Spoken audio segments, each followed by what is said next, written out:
ये वो शक्ति है जो अपने गर्भ से जिसने वेदों को प्रकट किया।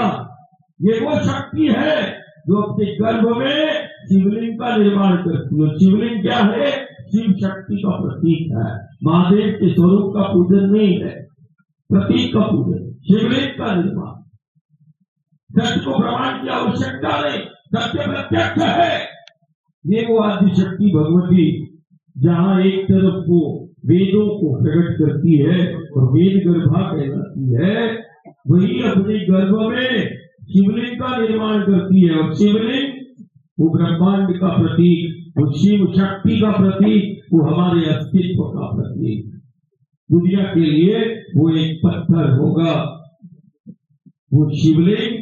लेकिन आज धीरे धीरे दुनिया स्वीकारने लगी कि जो शिवलिंग का आकार है कुछ ऐसा ही ब्रह्मांड का भी है।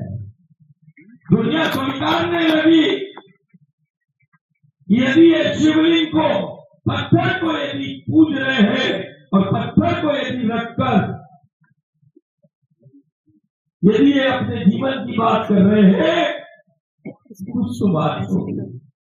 असाधारण शिवलिंग का निर्माण करती, वेद गर्भा, रत्न गर्भा, जो अपने गर्भ से असंख्य रत्नों का प्रकट करती है।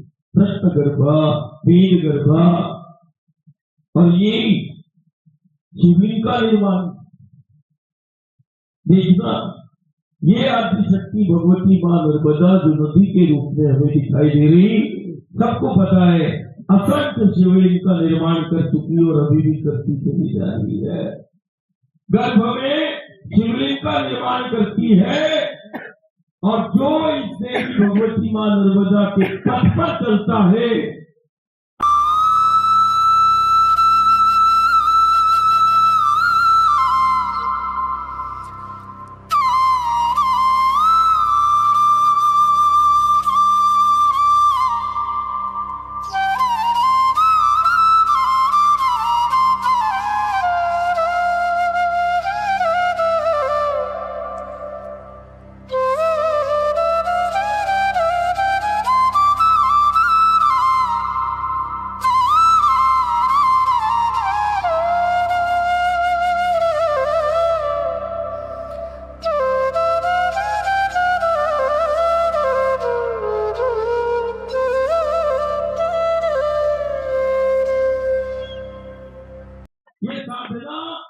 देव को प्रसन्न करती, पितर को संतुष्ट करती। ध्यान साधना तो बहुत है, आत्मा और परमात्मा के साक्षात्कार की, ईश्वर के साक्षात्कार की बहुत सारी साधना है। लेकिन ये वो साधना है जो केवल आत्मा का बोध और परमात्मा का केवल साक्षात्कार ही नहीं कराती। ये वो साधना है जो साक्षात इस परमात्मा ईश्वर से मिला देती है, साक्षात्कार तो करती है। ये वो साधना है जिसको हम परिक्रमा के रूप में हम देख रहे हैं। ये वो साधना है जो साधक को जीना सिखाती है कि कैसे हमें विषम से विषम परिस्थितियों में अपनों के साथ कैसे जीना है। यदि कोई सहज साधना है, नर्मदा परिक्रमा है, कैसे जीना। ये वो साधना है जो शक्ति की सामर्थ्य को प्रकट करता है। ये वो साधना है जो देवत्व को प्रकट करती है। ये वो साधना है जो व्यक्तित्व का निर्माण करती है। और ये वो साधना है जो परमात्मा ईश्वर से मिलाती है। ये वो साधना है जो अपनों के संग कैसे जीना है।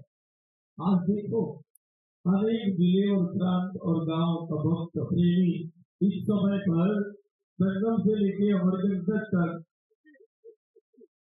करीबन 3 लाख से ऊपर साधक इस समय परिक्रमा में पैदल चल रहे हैं। ये सिर्फ 1000 नहीं बैठे, नर्मदा के पथ पर इस समय पर 3 लाख से ऊपर लोग बैठे हैं। तो साधना हमारी पूरी दृष्टि है। हमारे जिले और प्रांत से हम रोज सब बात करते हैं कि नहीं जिले में इतना इस समय पर 3 लाख से ऊपर लोग इस नर्मदा के पथ पर, इस पथ के पथित बने हुए 3 लाख से ऊपर लोग चल रहे। ये पथ सनातन का, ये पथ धर्म का, ये पथ, इसी पथ और तटों पर देखा उस परमात्मा और ईश्वर को कोई तो बात नहीं, कोई तो बात नहीं।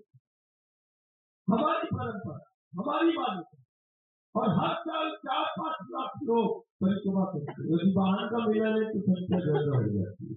अभी हम गुजरात को देख रहे हैं, उत्तरवाहिनी परिक्रमा कुछ वर्ष पहले प्रारंभ हो गया, लेकिन आज केवल 1 दिन की उत्तरवाहिनी परिक्रमा में ये तिलकवाड़ा और रामपुरा से जो प्रारंभ होती है, लाखों भक्त प्रेमी आज उत्तरवाहिनी की परिक्रमा में परिक्रमा करते हैं।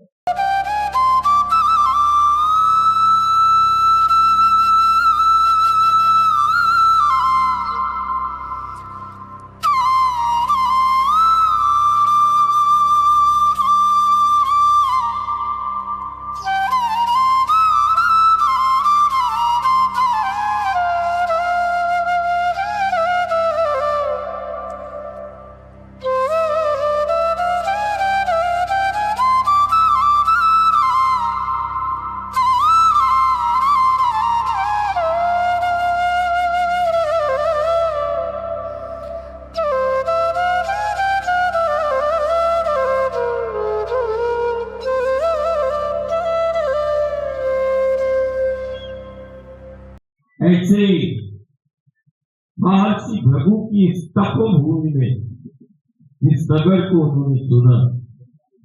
इसकी हवा, मिट्टी का एक कण भी ऐसे ही हो महायोगियों की तप से आज भी वो कण जीवंत है, बस उससे जुड़ने की देर है।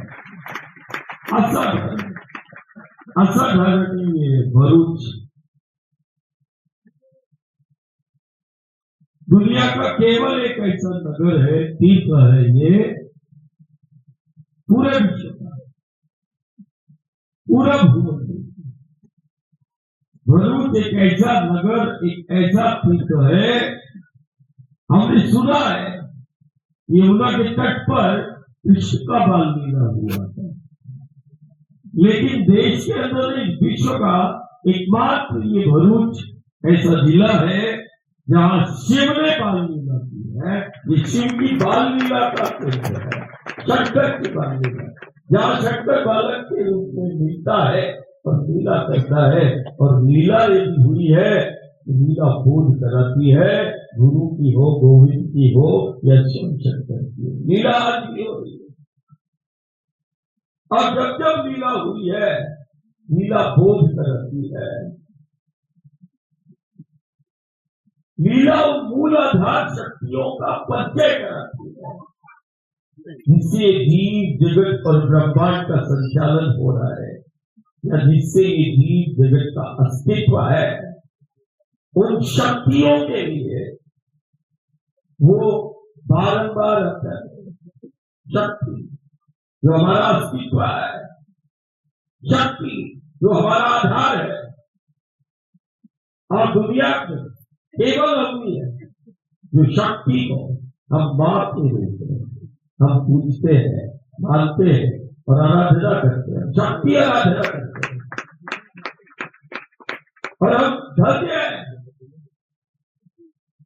ये देवभूमि भारत में जन्मा एक जीव धन्य है जो इस देवधरा भारत के रूप पर जन्म है। कारण ये भूमि, ये वो धरा है जहां शक्तियां प्रत्यक्ष प्रकट होती है। हमने शक्तियों को प्रत्यक्ष हमने पाया है। जिसने भी इस देवधरा भारत में जन्म लिया, जन्म के साथ ही उसको शक्तियों का सानिध्य प्राप्त होता है। ये वो देवधरा भारत